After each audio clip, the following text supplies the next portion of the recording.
Real and Raw with Lynn Serrano, and you are? I'm Brian. Hi, Brian. Howdy. Welcome back. Yep. So, so I do I even dare ask you how your trip back was? No, don't. No? Okay, we're It's not better going if there. you didn't. Okay.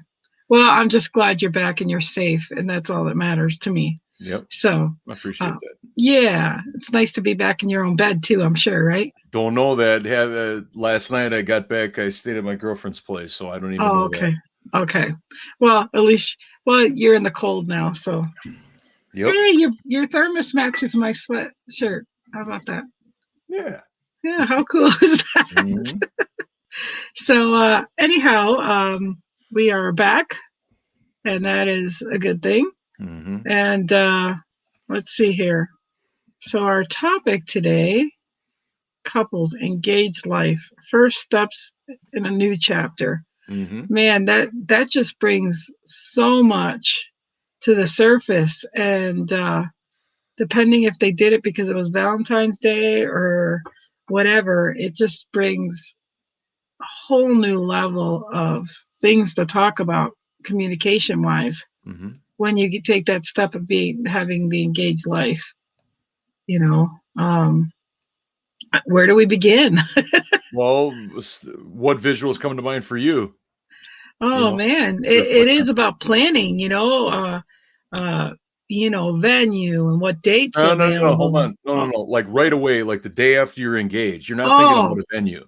Like, oh, boom, fresh off the engagement, day after, boom. Like that's right oh, there. man. Oh man, to me it's overwhelming. I mean, you're going through a lot of emotions, Mm-hmm. and and then thinking a lot of what your life's going to look like going forward. Mm-hmm. For a girl, it's like shit, changing all my stuff and my names. I mean, just a lot of thoughts. I mean, good things. I mean, just exciting. Happy, and you're gonna, you're basking on the fact of being, you know preparing to get married. I mean, it's just a lot of things. I mean, it's just an overwhelming thing, though. But like, what are the first things? Like I don't want to put words in your mouth, but first things first. What do you Oh, tackle first? well, when do we plan to get married? That's Okay. what the first thing I would be planning is. Are we going to do this in 3 months, a year, 2 years, long engagement, short engagement? Okay. I mean, that's really the topic for me is like, well, when are we going to plan this, and how are we going to plan this, and who's going to be invited, and I mean, just a lot of things. Just, I know you're trying to get it out of me, but it Right. just Well, it is. I'm going for feelings. I'm going for a visual. I'm not going Oh, for the whole deal because obviously it's going to be a progression of things. yeah, You know what I mean? yeah. I like Sandy's answer though, telling people. And hi, Sandy. Thanks for being here. Hey, We Sandy. appreciate you. Um, I guess I haven't been engaged in a while. So I truly forget. And I've been married 3 times, and I can't say that I had much planning on each one of those. But Right.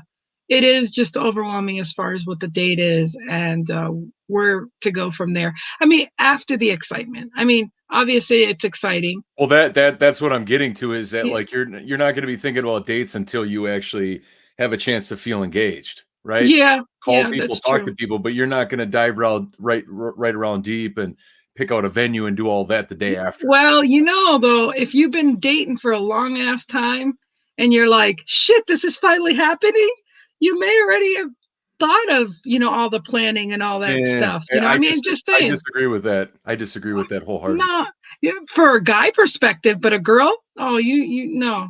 No, but there's no way that you're gonna have more like that's like saying we're gonna get married in 3 months and the venue is gonna be able to be available when we want it to be. No, I'm talking about the thoughts, not planning the whole wedding, but the idea of, okay, I'm going to call the florist, or I'm going to call the wedding planner, or this or that. I mean, that's some women I've known, even from doing my parties with these women. I literally kid you not. I've had several people when I said, well, so how'd the plan and how did this go? A lot of women, yeah, there's women who will be doing the planning. I mean, some girls I go, well, was it hard to get your date and all these things? And they're like, no, I already knew ahead. I always check to see what months would be better to get married and things like that. I mean, I mean, it just, you'd be surprised. Some girls are like, they find the guy that they want to be with and they start planning different things like, oh, we don't know specifically date on that specific venue, but they know that they're going to call that person and find out what's available in that month. I mean, Right. shoot, my daughter did the same thing. So, I mean, some women, once they finally get proposed to and get engaged, they already go running for the planning or what they want. I mean, seriously, it's, yeah, I know that for I'm sure. assuming from nothing. I'm starting from nothing. That is where, when I propose this idea today to start from nothing, that they're starting new. They don't have this stuff considered right away, right? Because how much does a groom have influence in that if it's already predetermined? Well, girls, girls have their own But way but of it's but thinking. it's his wedding too. It is his wedding, but I'll tell you what, I've dealt with a lot of brides. Because what's the point of having these conversations if it's already predetermined? Well, some girls have also dreamed their wedding, perfect wedding, since they were a little girl. Right, And yeah, the groom is not included half the time. right. I mean, I'm not lying, but I mean, there are people that are just that they want it their way, and that's it. And yeah, they probably can't get the date that they want specifically, but they have a pretty good outline of where they want to go. Uh, well, women have planned in Oh, their cool. heads since childhood. Yeah, it is. It's true. So you can't not discard that, Brian. I No, mean, I'm there. not I'm not discarding it at all, but I'm not Okay. assuming anything by this topic. Uh, I'm not assuming that any of that, like the day after, like the- what does it look like? What does it feel like to a couple that just got engaged? oh, When, you know, some of those girls have planners already that they open that book and they already say, "Oh, this is what we're gonna do." There's some girls are like the minute they find out, other than telling their families, they're literally they're on it. They're on their next mission. I mean, truly. I was like, wow, yeah, they're like, we knew our colors, we knew what we were going to do, blah, blah, blah. And most of these guys are like, it's your wedding day, whatever you want.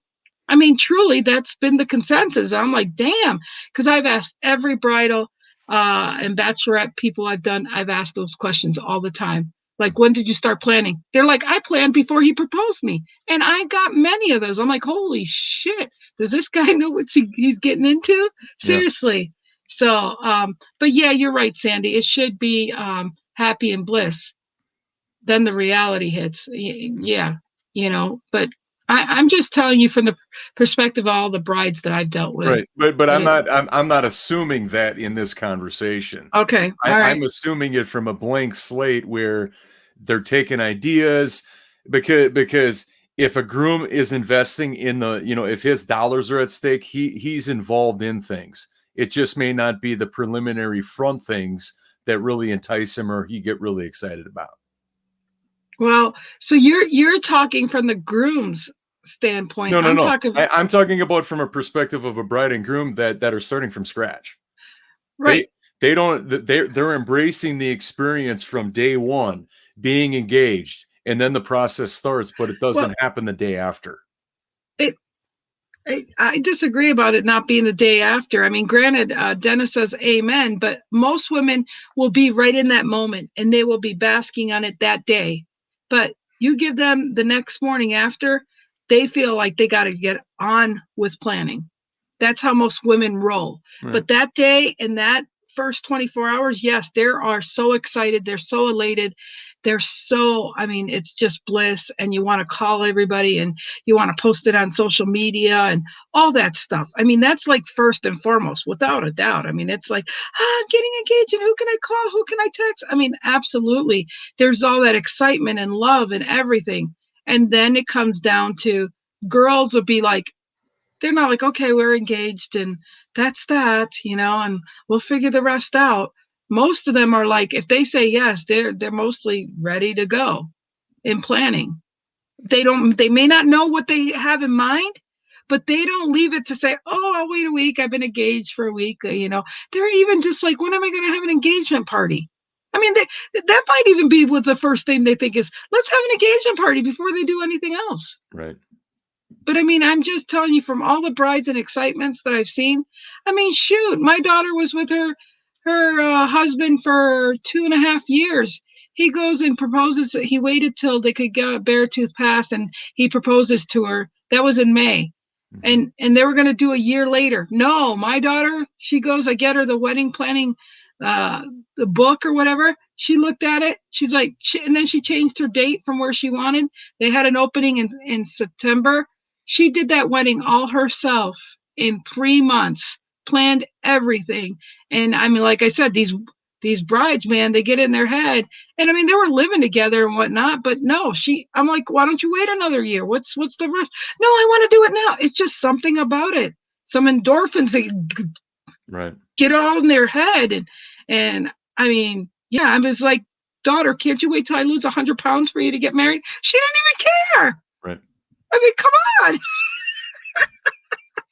There's a lot of things here that, you know, the context that we're talking about, there's a lot of different things in here that are uncertain, you know, in terms of dates, in Oh terms yeah. of when, in terms of if they had conversations with as a couple or not, right? I'm fully aware that a bride is thinking about this day from since she's young. Also, Right. though, I know that there is a tendency for guys not to be as involved in the planning, but my experience is that the front end of the wedding is not about the groom, but it still doesn't mean that he's not going to have a say in things or doesn't want to be a part of it. If there is those situations, the outcome is usually different for different people. Well, you're right about the guy that wants to have a. I mean, I have a friend of mine right now, not mentioning no names, but her daughter's getting married, and her daughter's fiance's family is like, and I think they're going to pay most of it. Probably that's none of my business, but I'm assuming. Right. But definitely, he's like, hey, I want to pick colors. I want to do this. This is my wedding too. Right. So and it's going to be done. It's going to be done at the groom's home because they met at college. It's going to be done at his home state, not her state. Okay. And so I'm just saying, so it's definitely more involved in more things like that. What about the residents? Yeah, and money and etc. Yeah, that all comes into play down the road.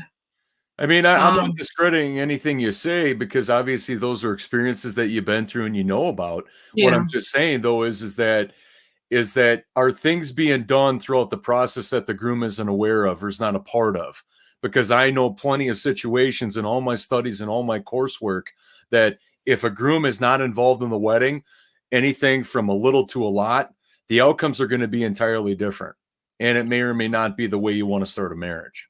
That's all I'm Oh, for sure. And like I said, I was invited to many, many weddings that I wouldn't attend because I felt that it was the pillars were all made of sand. I mean, there wasn't solid foundation there. saying. And I mean, I can see the crumbling. I mean, I've dealt with relationship coaching couples, and I'm like, dude, there's so many flags.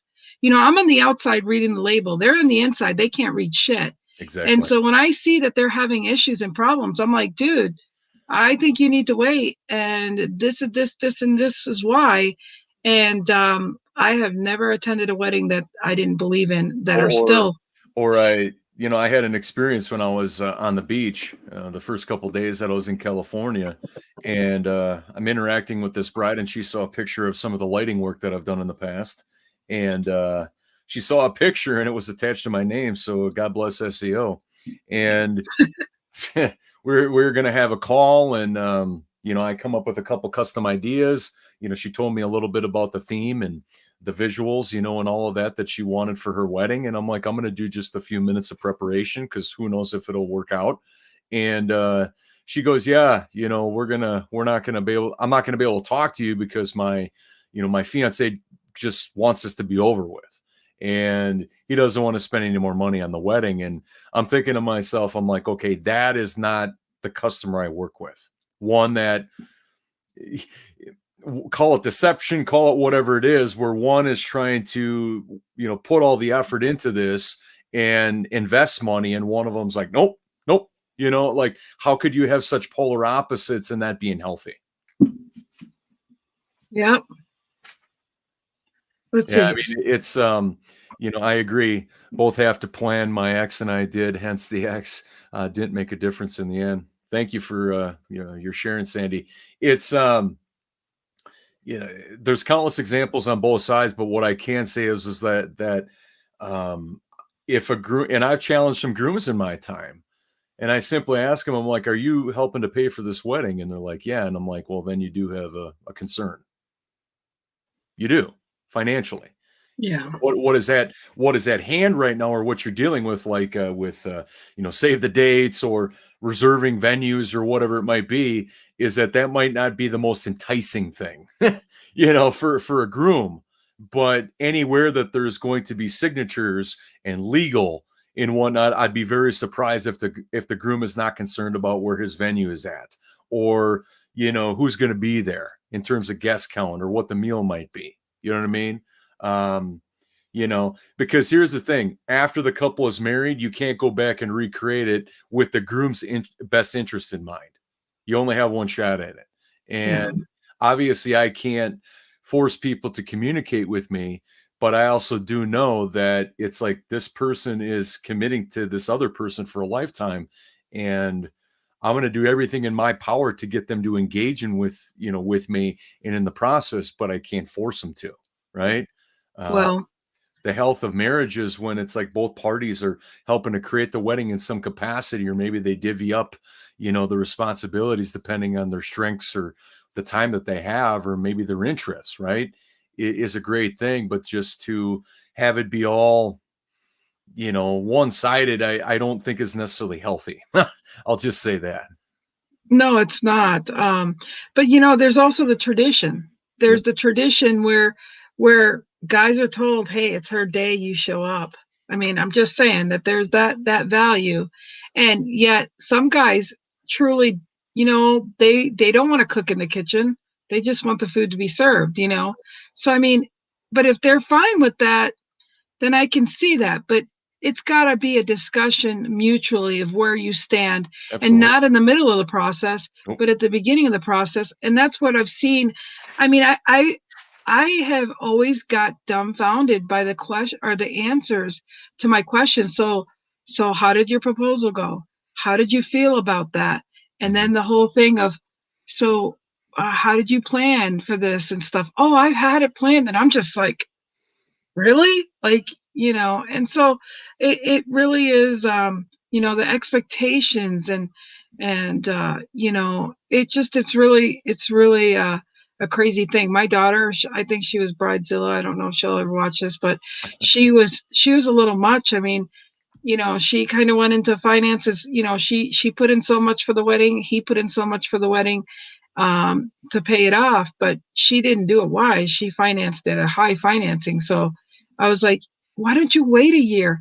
But again, what gets me is that she should have waited a year, because she would have ended up with more money as a present, as a Right. gift, Right. than to and recouped her money to pay for her wedding, Mhm. than the fact that she did it in 3 months. No, nobody had money this is right after Labor Day. I mean, like, everybody already spent their money. So but she couldn't wait. Like, some people just can't wait.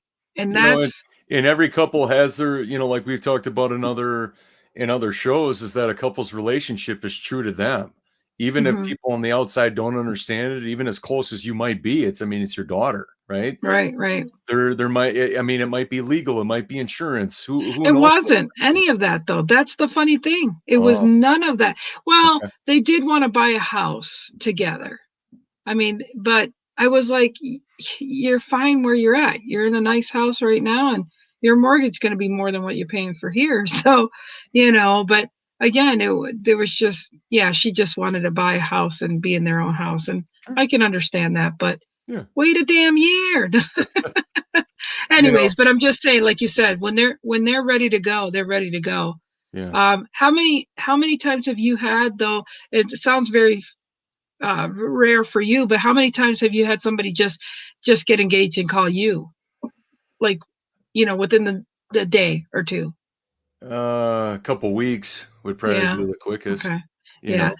Well, here in Montana, man, they just like to get married really quick. Now, mind you, I know there's a difference between Montana and Wisconsin. Now, Wisconsin, when you get married to somebody, you like your credit gets affected one way or another. And it's like, holy shit, I would never get married in Wisconsin.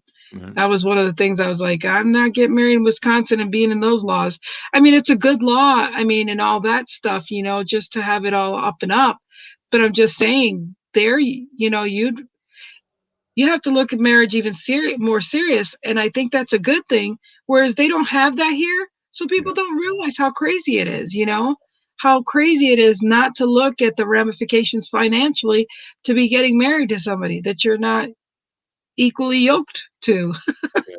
Yeah. So there is a difference there. Well, and obviously what we've been dealing with the health crisis, the more populated the area, the tendency where everything is just going to be a high dollar amount, unless you go to the absolute rock bottom, one or two stars, which nobody wants, I mean, if people do, I get it.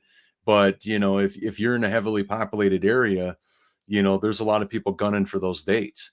And Yeah, so, and then obviously there's probably more legal restrictions, and even the off dates are probably going to be taken up. So if somebody's okay getting married on a Wednesday, just because the population, right, the yeah, demand, and then obviously the more desolate the area, there might be weaker, government restriction and that kind of thing. And obviously the amount of area, like if you're in Chicago, most people aren't going to get married in their backyard, right? yeah, It's just not going to happen. But I mean, in Montana, where people have acres of their own land, yeah, that's a yeah. different story, Oh you yeah. know?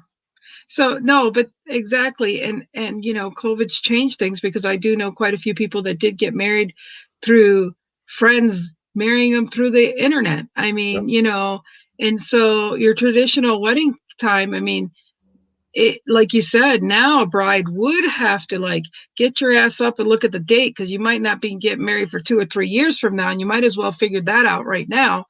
But moving forward, there are things like, where are you going to live and where's all that. But it is exciting to see the whole, yeah, let's get engaged and be in the fantasy of the whole whirlwind of the experience. Hmm. But after that experience, it's like, what do we do next? Where are we going to go next? You know, I I So I think that early on in the health crisis that there was the wave of all the virtual stuff like with Zoom and broadcasting ceremonies and whatnot. So people were hot to try to offer those services. And then when they find out that they need to pull an internet connection where it has to be a wired connection in order to guarantee the outcome, when that didn't happen, all of a sudden they're like, now we can guarantee a recording, but it won't be live. yeah, You know what I mean? So it's yeah, like they start off with like in the moment, and then they capture the audio. So the audio is separate from the video feed. And then so it makes it easy for a videographer or somebody in post to put that together. But now that people have navigated and the vaccine is out, maybe not in all areas, but it's coming, is that if people have held out this long, they're holding out to see oh, what's going to happen, right? right, Or they're going to go to a foreign country and do it. Or, if they've held out long enough right now, they want the wedding that they want, right? right, Um, I only can speak to my customers, but it's like they've endured, at least one cancellation so far. So it's mm, just like that emotional dealing with that emotionally over and over again is not easy. So yeah, anybody that is just getting engaged now, they're on the back end of it versus trying to navigate it when it's like, wow, they put all this money down on all these different things and all these different professionals, and they had to look at moving dates. And what if the mm, venue kept the money, right? There's all sorts of things yeah, out there. And so couples that are engaged now are still affected by it and still have to deal with the repercussions. But 2 or 3 years down the road or whatever it might be, if they're looking at an ideal date instead of just we need to do it for this reason or that reason or we're expecting or whatever it right, is that obviously the whole health crisis is changing everything. We don't even know what it's going to look like in a year, right, right? right, But all I can say is that people are being a little bit more conscientious, and it allows them to save more revenue. Save right. more money. Maybe there's more contributions from family members, or maybe they're able to really hone in on a deeper level because they have the time for the wedding experience that they want. Well, I think what's a good thing though is, I think once they get engaged and they're like, okay, so we're down the hall, like, we're going down this road. Hmm. One thing that's a blessing is that gives you the time to see if you can last the test of time. I Absolutely. think that's a true blessing in the whole scheme of things. The fact that if you can't figure out who's paying for what or this or that, if it's a fight, it's a precursor to let you know the rest of the setting for the relationship. And so that part is a blessing because now you've committed, okay, it's just you and me and we're going to do everything. So that really, more than a boyfriend and girlfriend, because they can come and go. But Yeah. when you're saying marriage, you're saying till death do us part. Yep. You've got that whole thing. Okay, so how's it going to be, you know, dealing with my husband and this and that, and so the engagement part and having this pandemic right now, it's giving you a great thing to say, no, I want that day to be what I want it to be, but we're going to go and we're going to take little bits and pieces and actually have conversations that we never had before now. Yep.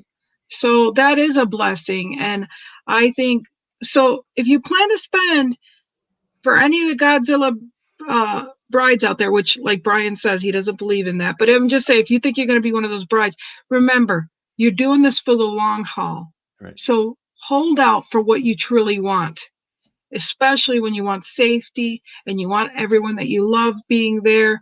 Look at it as a blessing that you're going to have all this time to prepare. Still don't wait till, a month before the date that you already planned to call Brian. I wouldn't do that because he might be a little booked. But I'm just saying the whole process. And I think even for wedding planners, it's great because you have a longer time to get to know your couple and to create things and actually map things out little by little to give it to be more spectacular than if were going to do it in a year. Because I think what I know of a true good weddings that I've known people to put together, I truly feel the minimum you could do is 9 months where you're actually not being over exhausting yourself, your family, your wedding party, Yep. the whole thing. I mean, because, you know, doing a 3 month thing, it's just all about wedding, wedding, wedding, wedding. It's just too condensed. Yep. But having a gradual, you know, um, a gradual way to get to that date, I think it's fantastic for everyone because by then everybody's like, okay, let's just do it. It's time to just do the thing, Yeah. and it could be such a better memory, and you can Well, log the memory. there's a couple mistakes that I want to impart that hopefully that, if you are getting engaged or if you meet somebody in the future, whatever, that I just want to impart. Mistake number one is make sure that you take on the guest experience, right? Because if your guests are not important and their hospitality and their concerns, and especially if you want to get married in the short term where it's just a couple months, they need to plan for this stuff just like you do, right? Hmm. And I think that if you do not realize that, not only are you stretching yourself out, but you're showing a side of yourself that they might not like or you want to Yeah. convey to people, right? Well, yeah, because and that's just it. I think if there's a tip you can give everybody, the longer your engagement is to your wedding day, especially like you mentioned in the show before, and it's like it's a good point, is truly if you think of your guest and you want them to go to a destination wedding or this and that, they can put $50 or $100, for their plane ticket, like a whole year. Like if you give them time to put that fund towards your wedding, I've seen people do that. And what's great is some people have just taken the money and said, okay, I bought my ticket and here's the money I put towards your cash gift. Yep. That really helps for starting out your time. You can't expect people to give you, $100 or $1,000 if you didn't give them time to plan in their budget. Yep. I mean, they can hate to say it, but I mean, if people give gifts and, to contribution to, donations here and there, I mean, they might skim from that just to give to you, but you don't give them time. They can't be creative on how to take care of you. So I think that too, the selfishness of your own like I said, you get selfish, you get selfish. You don't get no return back. But when you're being considerate of your guest and not making a financial burden on them, they will reward you in many times. And I've even seen where people have not gone to the wedding, but they saved all that time so that they could say, instead of my plane ticket for being there, I'm just going to give them the money that I would have spent on a ticket. Yep. Yep. So something to Another seriously consider. another mistake too that I want to impart to everybody is only focus on your priorities. Your priority professionals, your must-haves, right? Because those people are going to make or break the event, Oh, right? yeah. Don't you there is no like at any given time, like there's ice sculpturists, there's all sorts of, different types of professionals that come in the industry. But at any given time, you're going to be contending and evaluating up to 14 different professionals to work with for your wedding, right? There might be more depending on where you are or the trends, but which can be a very daunting task because when you look at all professionals the same way, you're going to get overwhelmed and then you're not going to know what to do. The way around that is by what we talked about on the show previously, and I can't stress it enough to engage couples, have conversations with your partner about the priorities, the people that you hold like the gateway to your wedding, the keys. You're ready to give them the keys to the success of your day. Yeah. That's your top 3 people, whatever that might be, right? I don't have those answers, but if you fully take on what I just shared, it'll make a profound difference because after your wedding is done, you're going to be able to go back in your mind, did these 3 people or these 3 professionals matter to me? Did they deliver upon what they said they were going to do with full integrity? And they either did or they didn't, you know? And then after, if you want a dining event, well, then have it at the best restaurant. If you want to have the most interactive dance party or whatever it is, well, then you have the best entertainment. Whoever those people are, given the visual you have for your day and what you want out of your day. This is not something that is a magic pill. This is not something that professionals have the answers to because it's all in here. And unless you're willing to engage with them so they can get that information and do something with it, they're not going to be able to help you the best way. Yeah. And Yeah. it's not that they're trying to sell you anything, but the most personalized professionals, they ask a lot of questions and they do it for a reason. It's not because they're nosy. It's just because they want to find out what you want to create. They want to Right. find out what's possible for your day. And that's literally impossible if there's no conversation. Yeah. It can be very overwhelming without a doubt. So, yeah, we gave a lot of meat and potatoes on this one today. And another mistake too is that and this was a trend from a couple years ago, but I think it's still relevant today, even without the health crisis, is consider less guests with a greater experience versus more guests with a lesser experience.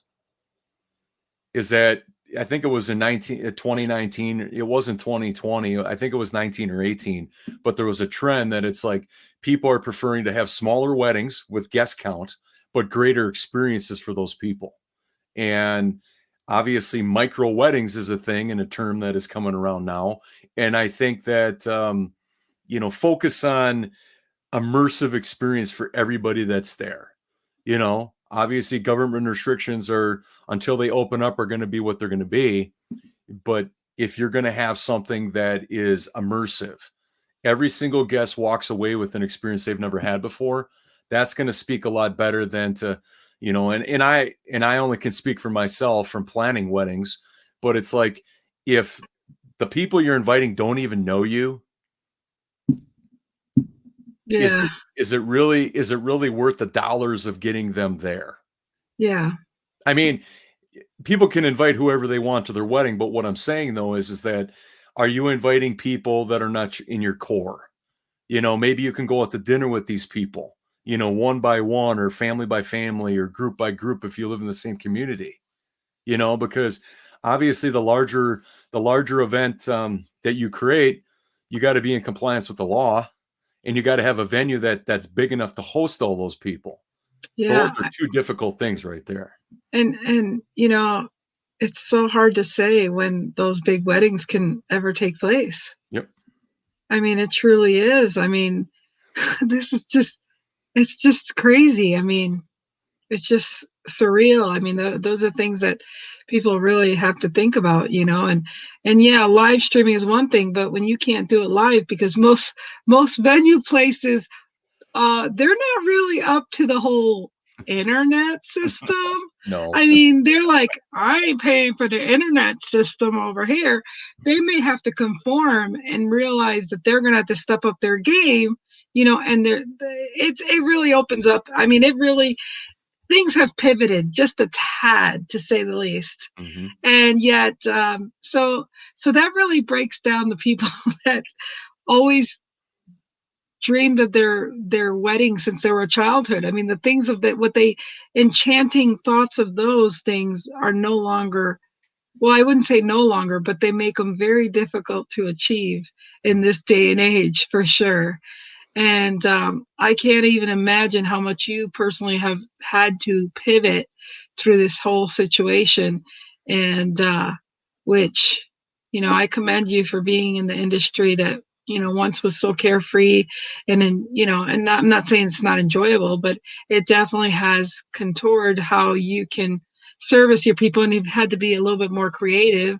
Hmm. And, so I commend you. That's priceless because you're always evolving and educating yourself just to bring it to that level of the new standards and the new normals. And I don't like to call them new normals or new standards, but we're almost hitting, I think next month is a year ago that Yep. our lives changed. I flew in from Florida last year, like 3 days before the whole pandemic, let's close things down happened. So yeah, it's crazy. It's I always find great success with couples, and this is, I mean, countless couples are coming through my head. The ones that actually have taken anywhere from a week to 2 weeks to months, depending on the couple and what they vision for their date, just to be engaged, right? Whatever that looks like. But they're making sure that they embrace the experience, right?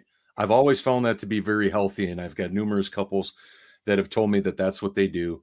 And then, okay, so when they're ready to start planning, they've got the energy's going, but it's subsided a little bit because now they're ready to get down and get after it, right? Mm. So they took that time for themselves. And the amount of time is up to each couple, All right? right. Given their schedules, given their lifestyles, maybe they don't even live together. Maybe they do. So they have to contend with all of that.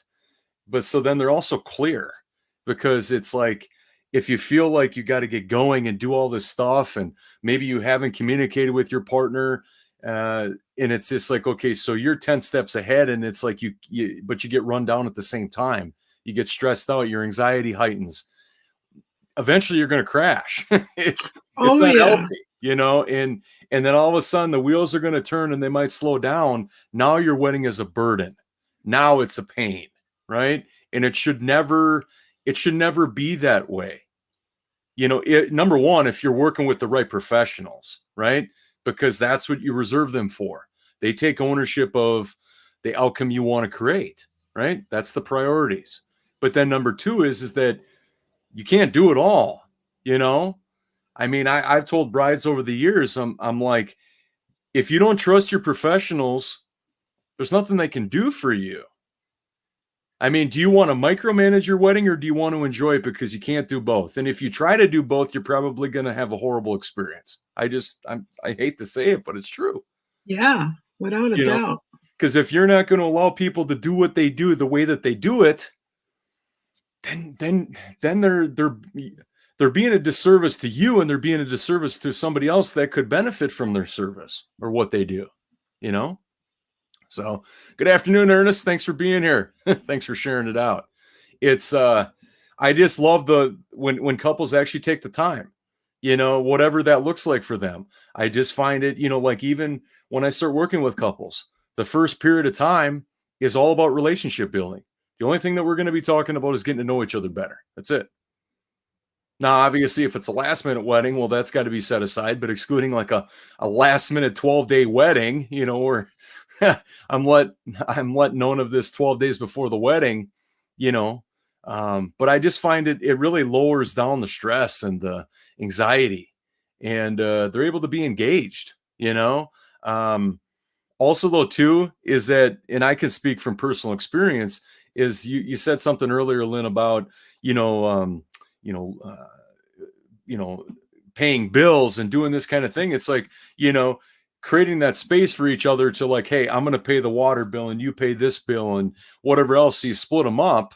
Not only does it help with your credit score, but also though you get to see what each other's like in the day to day. Only in Wisconsin credit score. Well, you know, and it's just like, okay, how do you divvy up groceries? You know, it's like one week, you know, she buys the groceries and then he buys the groceries. You alternate, right? Or do you you know, open up your Venmo account and you're just like, okay, I owe you 36.43, and then, you know, like whatever that looks like. I'm sure that people don't want it to be confusing. They want it to be simple. Another thing too that I realize is even living together before marriage, right? It's like, to me, that's a step where it's like, okay, somebody's going to move in. You know, it's a big step. You might have to ask some people if you want to, you know, traditionally, maybe the girl would ask her parents if I can have this gentleman move in, right? My one of my exes actually did that. She asked her parents if I could move in. And even though she had her own place, she had her own house, right? Two houses. And so there might be some of that tradition in there, right? Did she have to do it? Maybe. But would she feel best if she did? Well, she did, you know.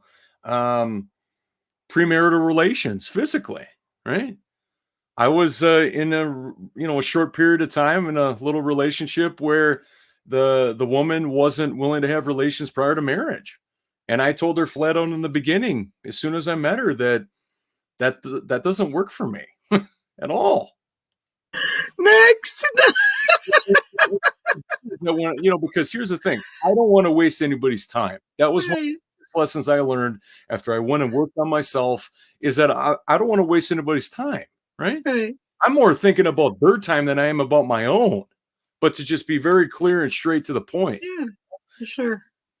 And that was one of the things. And I'm like, well, I asked her, I said, so what happens if we get married and then our physical connection is, there's something lacking? Yeah. What do you do then? And then all of a sudden, she gave me a religious, statement, that, I'm not going to get into it, but it was like, okay, now that we're married and whatever, you make it work regardless of somebody's abilities, so, but Yeah. another consideration too that people have to get used to or deal with, and it's like there's a lot going on there. Uh, if you, like, let's say somebody doesn't live in the area, how do you make that work?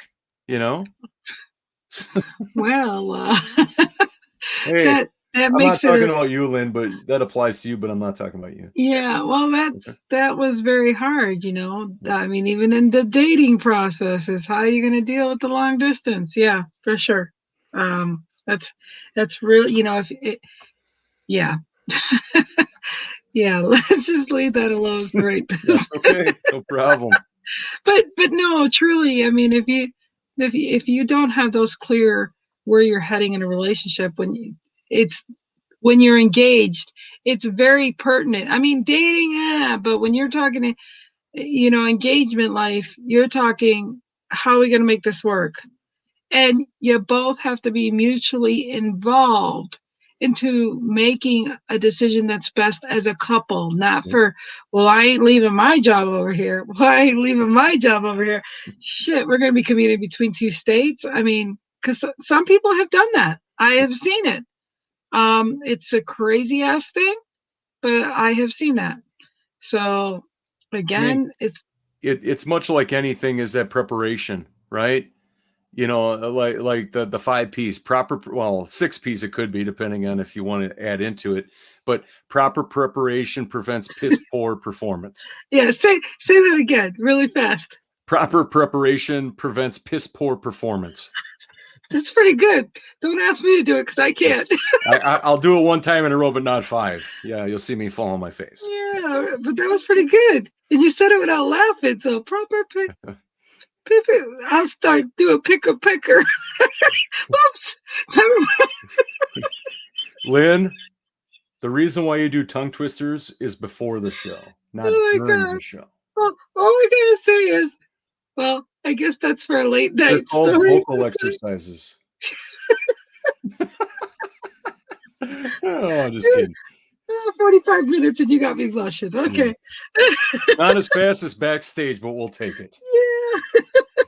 I mean, each couple is going to have their own situation, but it's like, just from a visual and an emotional standpoint, I mean, early in this conversation, it was, everything that's been planned out in the brain and whatnot, but it's like everything for me kind of came from a blank slate. There might be that in there, but it's like I don't want to exclude the groom from that because it's like, well, he's also involved too, Yeah. So, I just looked at it like from nothing, where it's like, wow, we're engaged, and it's all surreal, and then all of a sudden it's like, whoa, all right, now Yeah. how is this going to look for us based on parameters of when do you want to get married? What does our individual state look like in terms of restrictions? What Right. time of the year do we want to get married? How much money do we have in savings? Are we Yeah. going to get contributions from parents or family members? There's all these pieces that, and those are pretty big wheels that need to get turning in order for things to start having traction. And again, that's, if the telltale is that if you don't realize what a production it is to hash out and communicate these things at the get-go, Right. you guys, you're failure. You're doomed to fail, because that's the problem with a bunch of people.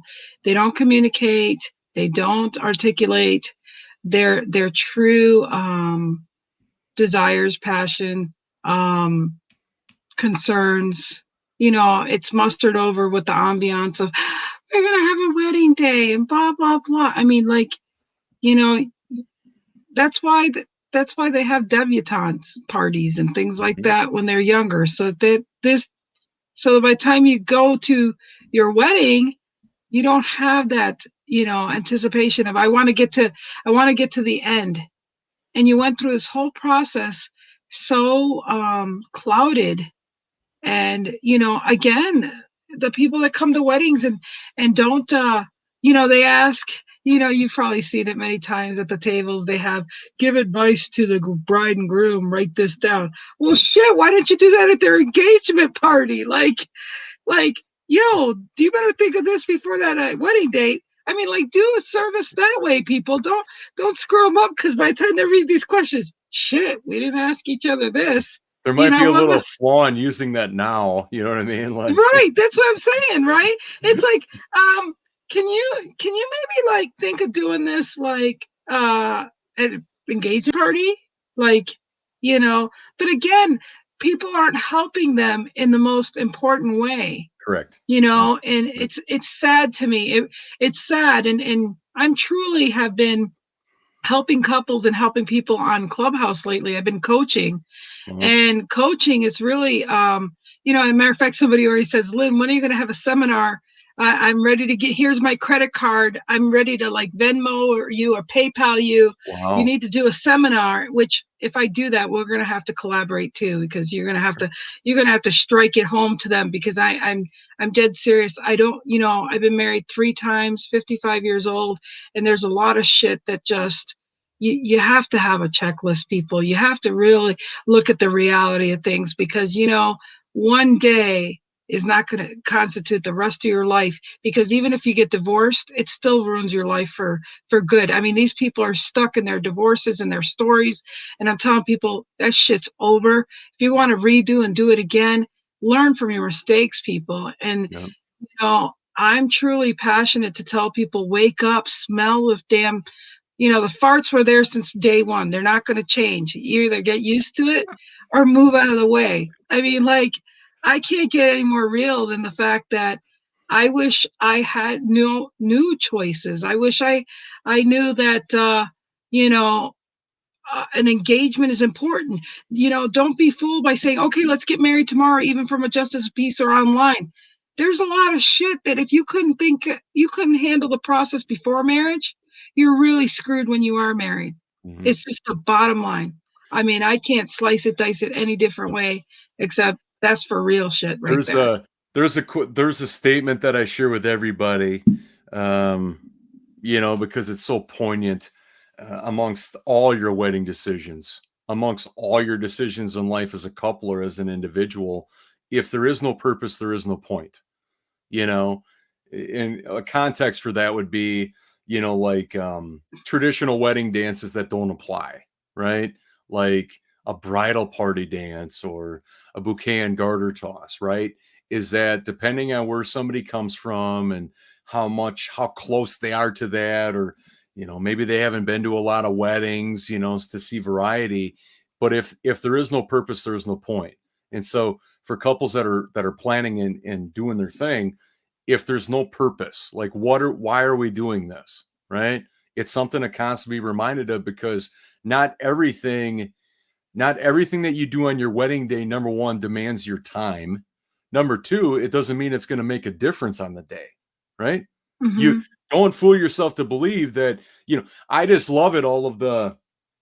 I just love it when I hear the amount of time that, brides spend planning their wedding day. And I'd like to investigate that a little further. Well, you getting anything done, or is it becoming more confusing to you? Hmm. Because Yeah, just because because you're planning doesn't mean you're productive or clear about what there is to do. yeah. And Well, I don't like see people wasting time, and at the very worst, I mean, they get ulcers, or their health suffers hmm, when they've been misguided, that it's like, I got to work on all these things. Yeah, I agree. If you want to make your wedding great and dynamic and personal, there's work that's going to have to come into it, not only from you, but also though everybody representing you, parents, your family members, personal assistants, bridal party, all those people that are involved, your officiant, whoever's going to be giving a blessing, all of these people have a part in your day. But just hmm, because you're working on your wedding stuff doesn't mean it's purpose driven, yeah, or yeah, that it's gonna enhance the outcome you want out of your event. yeah. I will give my daughter kudos though. She Yeah. she busted her ass and did everything. Like, I mean, she made her arrangements. Uh, I mean, she even had a part of her wedding dress was camel. She had Wow, camo on her, but that's she cool. also used elk horns for That's part of cool. her. I mean, but she did it. She put all her touches herself, but she still, because she did everything, she was biting off other people's heads because she overwhelmed herself. But she did everything. Like, she was like, "I'm having it early, so don't worry about it. I'll take care of everything," and she did. But I think she could have had less stress on herself if she would have taken some time. So Well, I mean, it's one thing if a couple's ready to go. It's another thing if they're ready to go, but they're so demanding and the way that they treat people is not very well. You know what I mean? Like, yeah, it's one thing to have yeah, it's one thing for somebody to give their word and to commit to a role in the wedding. It's another thing that they're your slave, or to treat them like that, which right, isn't necessary at all. These people are volunteering. And by right, the way, what got them to be in that space for you to ask them? Probably because they're that close to you. Now, right. you want to jeopardize that on your wedding day? For just the one day. Right. That's what I mean. Like, or people, or even the back, or even the conversations behind somebody's back, that it's like, wow, I never knew this person was this way, and it actually took them asking me to be a part of their wedding to surface that. yeah, it can get pretty demanding and ugly. But we're almost out of time here, my friend. I know. I mean, we got really heated in the conversation of, do's and don'ts, and people need to wake up and think, because it just, Well, and then of course, there are some people listening to us to say, well, shoot, I did a wedding and whatever, and all of us got together and we did it, and that's fine, and that's great, and that's all cozy. But you're still missing the elephant in the room. yeah. You're still missing the fact that you're coddling this couple to not realize the reality of making decisions for, like, I've seen again, I've dealt with a lot of bridals and bachelorettes. I've seen where these bridesmaids and the bride, whatever they're called, again, all of a sudden I'm going blank here, Personal because assistance. personal assistants or Yeah, bridesmaids? well, bridesmaids and the maid of honor, I've seen them say, "Oh, I'm taking care of the whole wedding," and they're just giving their whole accolade, and I'm thinking, and you're setting her up to huge ass failure, Yep. like truly the hugest failure, because you're not bringing any attention to her of what she may want, what he may want, Yep. and then she's gonna have the regret, and she's gonna blame you for that shit when it don't go right. So yeah, okay, I hope that works really well for you. Well, and You know, there's a couple things that come out of that because I've witnessed those. Number one is that they after they do a wedding like that, we're like, hey, I'm gonna plan it all, right? yeah. After they do that, all of a sudden now they're like, I should be a wedding planner. It's Oh yeah. I've heard it many times. Many Dude, times. I've heard that many times too. And again, it's like, oh, and you're going to do their wedding the way you want to do, not the way they want to do it. So yeah, it really is. And another thing too is that is taking that responsibility worth ruining a friendship? Yeah, it's that's why. Yeah, that's why I go take pictures when I go to a wedding. I'll take my own pictures of different things and stuff, and I'll make a collage or I'll give it to them or whatever. And then I always hear, like, I shouldn't say this because, well, anyways, let's just say a former boyfriend. Let's just leave it like that. Okay, Former that boyfriend's sounds good. his niece had a wedding, and she was saying, "Nobody take pictures of us. We've got a photographer here." And I'm like, "Oh shit, I'm taking pictures from where I'm sitting." Well, then come to find out, they happen to say, "Gee, you took better pictures than the photographer." Yeah.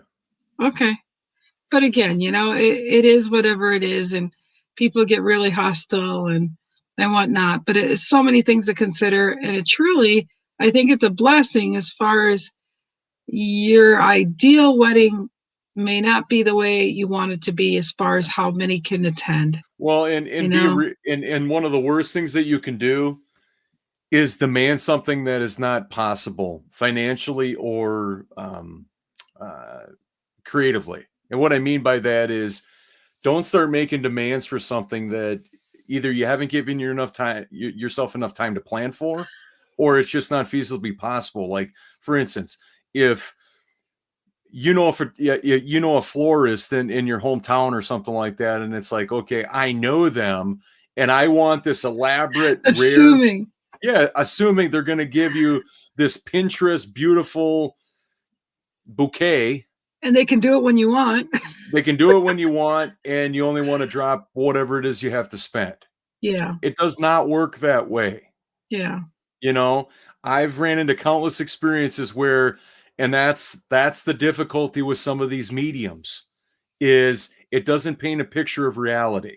You see hmm how nice it looks. You don't know how long it took to create that bouquet labor wise. Are the flowers in season or out of season? How great is the photographer that shot that? How many lights did they have? You know what I mean? How many times did they shoot that bouquet? Right? Oh, and by the way, where do you live? Because that makes a big difference in terms of what stuff costs. yeah, yeah, for sure. So You I know, mean, so it definitely was a good topic. So you the ready one for the thing, actions? yeah, the only thing I just wanted to impart to everybody in final thoughts is that take your time if you can. Don't rush into it. Embrace the engagement, right? I understand for maybe legal or for insurance purposes, maybe you have to speed it up, but embrace it. You've came this far together, whether it's months or years together. Embrace that. You owe it to yourself to figure stuff out, be clear about all the decisions you're making, and to have the wedding that you want, and Yeah, possibly even the wedding you never knew you could have. that's right.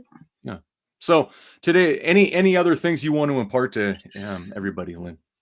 Just the importance of, again, we've been talking about relationships and trust and all these things, but if if you do not have a great communication skills, or it doesn't feel right, listen to your gut and save yourself so much time and anguish, and run. I mean, runaway brides have been smart for a reason. I Mhm. mean, if it's not right, just don't just listen to your gut. You'll Mhm. save yourself so much time and grief, and and finding the right relationship for you, Well, which and the more that you and the more that you take action, right? Mm-hmm. Like divvying up the bills, moving in together, like these little micro commitments throughout the process will Mm-hmm. show you a lot, because either somebody's all in no matter what, Right. or they're Right. not. Right.